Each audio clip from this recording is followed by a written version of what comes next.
வணக்கம். ஸ்ரீ சிவசூர்யா ஜோதிட வித்யாலயம் வழங்கும் காலச்சக்கரம். நான் சிவசூர்யா செந்தில்குமார், கோவில் நகரம், கும்பகோணம்.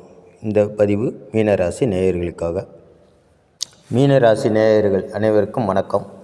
அதாவது பூரட்டாதி 4ஆம் பாதம், உத்திரட்டாதி 1லேருந்து 4ஆம் பாதம், ரேவதி 1 to 4ஆம் பாதம், இந்த நட்சத்திரத்தில் சந்திர பகவான் பயணிக்கும்போது பிறந்தவங்க எல்லாருமே மீனராசியை சேர்ந்தவங்க தான். இந்த மீனராசி மண்டலத்தில் பிறந்தவங்க எல்லாருமே பொதுவாக ஒரு சாத்வீக குணம் உடையவர்கள். அப்போ நட்சத்திர வாரியாக பிரித்தோம்னா பூரட்டாதி 4ஆம் பாதத்தில் பிறந்தவங்க நல்ல சாத்வீதம் அப்படின்னா பொறுமைசாலிகள், எதையுமே நின்று நிதானித்து செயல்படக்கூடியவங்க. உத்திரட்டாதி நட்சத்திரத்தில் பிறந்தவங்க வைராக்கியம் உடையவர்கள், எதையும் கர்வத்தனத்தோடு நான் முடிப்பேன், என்னால் முடியும் அப்படிங்கிற ஒரு தன்னம்பிக்கை உடையவர்கள். ரேவதி நட்சத்திரத்தில் பிறந்தவங்களை பார்த்துக்கிட்டிங்கன்னா அவங்க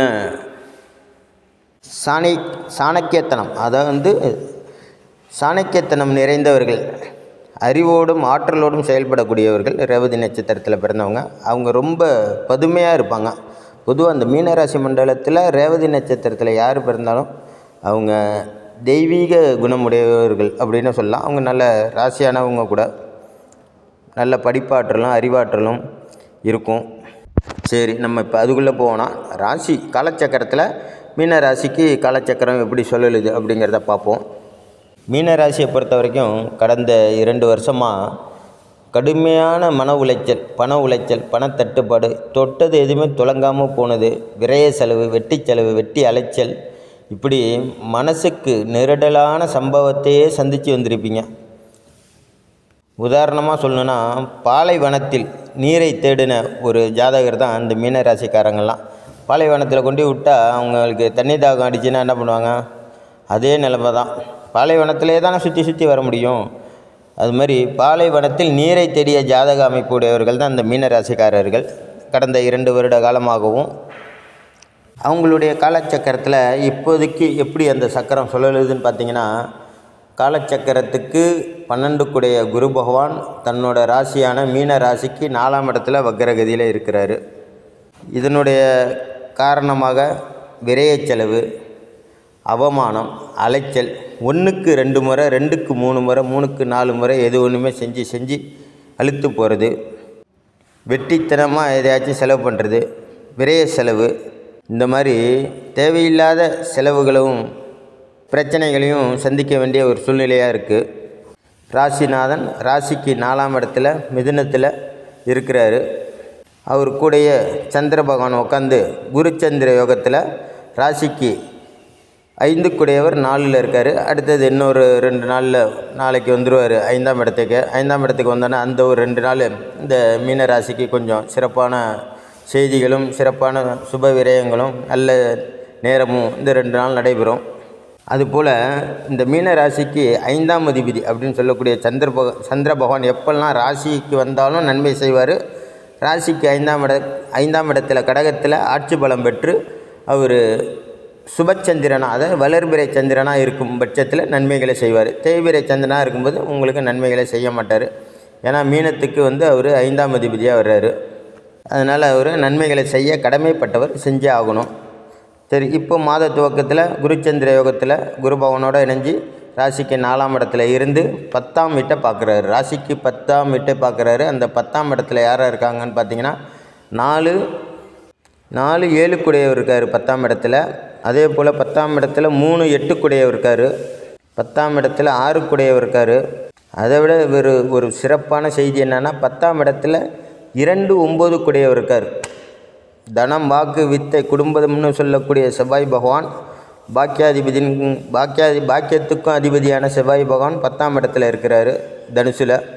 அதனால் மீன ராசிக்கு ஒரு சிறப்பான மாத துவக்கம், அருமையான மாத துவக்கம். இதில் உங்களுக்கு என்னென்ன பிரச்சனைகள் ஏற்படும், என்னென்ன நன்மைகள் ஏற்படும் அப்படின்னு பார்ப்போம். சுய தொழில் செய்யலாம், தொழில் ஆரம்பிக்கலாம். போட்ட முதலீடு இரட்டிப்பாக கைக்கு வந்து சேரும். திடீர் அதிர்ஷ்டம் கண்டிப்பாக கைகூடும்.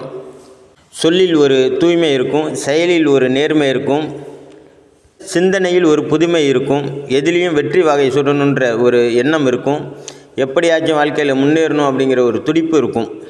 நீங்கள் இதுவரைக்கும் செஞ்ச பாக்கியங்கள் உங்களுக்கு இந்த மாதம் கை கொடுக்கும்.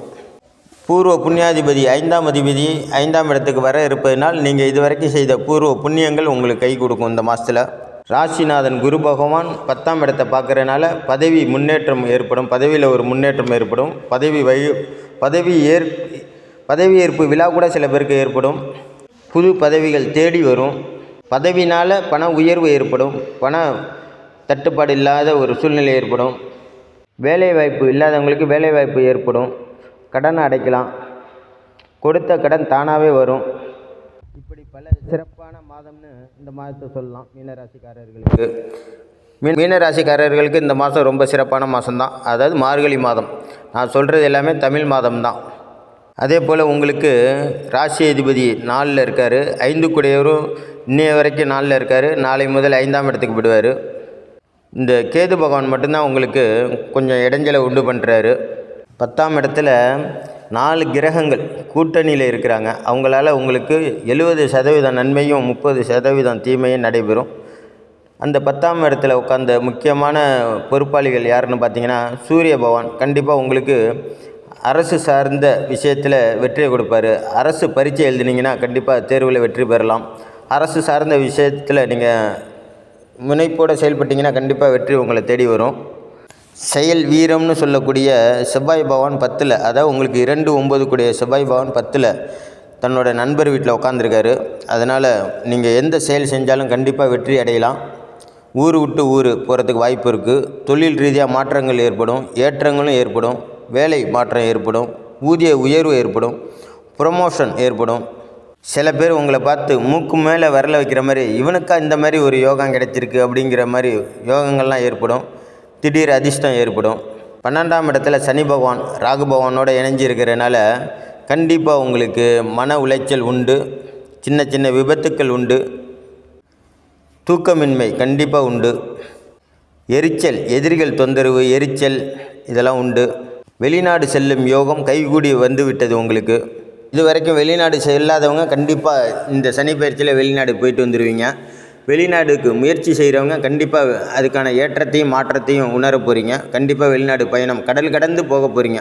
பொதுவாக இந்த மீனராசி மண்டலத்தில் பிறந்தவங்க யாராக இருந்தாலும் கடல் கடந்து ஒரு முறைனாலும் வெளிநாடு போயிட்டு வந்துடுவாங்க. அப்படி போயிட்டு வரலனா அவங்களோட கணவனோ மனைவியோ வெளிநாடு போயிட்டு வருவாங்க. ஆண் ஜாதகராக இருந்தால் அவர் சம்மந்தப்பட்ட பெண் அதை மனைவியை கண்டிப்பாக வெளிநாடு போயிட்டு வருவாங்க. அல்லது வெளிநாட்டில் போயிட்டு வந்தவங்களோட உறவினராக இருப்பாங்க அந்த பெண். அதே போல் பொண்ணுக்கு மாப்பிள்ளையாக இருந்ததுன்னா, அதாவது மீனராசி பொண்ணாக இருந்து அந்த பொண்ணுக்கு கல்யாணம் ஆகிருந்ததுன்னா அந்த மாப்பிள்ளை வெளிநாடு போயிட்டு வந்திருப்பார். அப்படி இல்லைனா வெளிநாடு போயிட்டு வந்தவரோட உறவினராக இருப்பார். இந்த மாதிரி வெளிநாட்டுக்கும் இந்த டயத்துக்கும் இந்த மீனராசிக்கு 7.5 நடக்கிற ஜென்ம சனி நடக்கிற காலகட்டத்துக்கும் வெளிநாட்டுக்கும் தொடர்பு உண்டு. உங்களை ஊர் விட்டு ஊர் பிரிய வச்சிரும். கணவன் மனைவி பிரிவினை ஏற்படுத்தும்.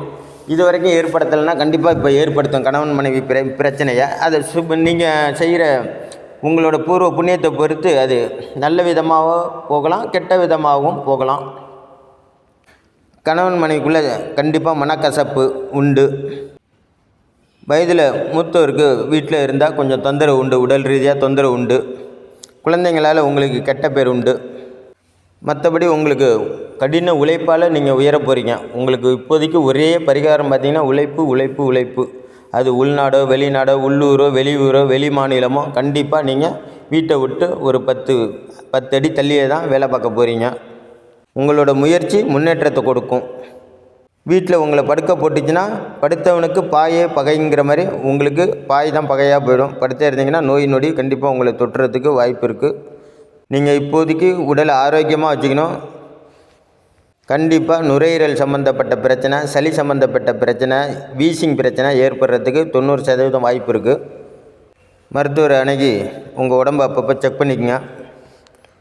பொதுவாக இந்த ராசிக்கு தொடர்ந்து நீங்கள் சனி பிரதோஷத்துக்கு சிவபெருமானுக்கு அபிஷேகத்துக்கு பால் வாங்கி கொடுங்க. சனி பிரதோஷத்து அன்னைக்கு பிரதோஷ பூஜை முடிஞ்சோன்னா நந்தி பகவான் 2 கொம்புக்கும் இடையில சிவபெருமானை தரிசனம் பண்ணுங்க. அதுதான் உங்களுக்கு யோக பலனை கொடுக்கும். சனிக்கிழமை ஒரு வடையை வாங்கி 8 பீஸாக கட் பண்ணி அதை காக்கைக்கு உணவாக கொடுங்க. கருப்பு எள்ளை வாங்கி சனிக்கிழமை காலையில் 6 to 7 தலையை சுற்றி அதை வீட்டுக்கு பின்னாடி எங்கேயாச்சும் நீர்நிலைகளில் எரிஞ்சிருங்க. தொடர்ந்து பிரதோஷ வழிபாட்டை கடைபிடிங்க. பொங்கு சனீஸ்வரருக்கு போயிட்டு வாங்க. திருநள்ளாறு போயிட்டு வாங்க. துப்புரவு பணியாளர்களுக்கு மதிய உணவு வாங்கி கொடுங்க சனிக்கிழமையில். உங்களோட உடல் ஆரோக்கியத்துக்கு அடிக்கடி கடவுளை பிரார்த்தனை பண்ணிக்கோங்க. கண்டிப்பாக உங்களோட உடல் ஆரோக்கியத்தில் கவனம் செலுத்துங்க. உங்களோட உடல் ஆரோக்கியத்துக்கு அவசியம் அடிக்கடி நீங்கள் டாக்டரை போய் பார்த்து உடலை செக் பண்ணிக்கங்க. மன ஆரோக்கியத்துக்கு அடிக்கடி நீங்கள் சிவாலயமோ அல்லது பெருமாள் ஆலயத்துக்கோ போய் உங்கள் மனசில் உள்ள குறைகள்லாம் அந்த தெய்வத்திடம் கொட்டி தீர்த்து விட்டு வாங்க. கண்டிப்பாக உங்களுக்கு ஒரு மாற்றமும் ஏற்படும், அதில் ஏற்றமும் ஏற்படும். நீங்கள் இது வரைக்கும் நம்ம சேனலை சப்ஸ்கிரைப் பண்ணலைன்னா சப்ஸ்கிரைப் பண்ணி லைக் பண்ணி ஷேர் பண்ணுங்கள். இந்த பதிவில் உங்களுக்கு ஏதாச்சும் சந்தேகம் ஏற்பட்டுச்சுன்னா கமெண்டில் தெரிவிங்க, பதில் சொல்கிறேன். நம்ம சேனல் உங்களுக்கு பிடிச்சிருந்துன்னா நம்ம சேனலை சப்போர்ட் பண்ணணும்னு நினச்சிங்கன்னா சப்ஸ்கிரைப் பண்ணி லைக் பண்ணி ஷேர் பண்ணுங்கள். நன்றி, வணக்கம். நல்லதே நடக்கும்.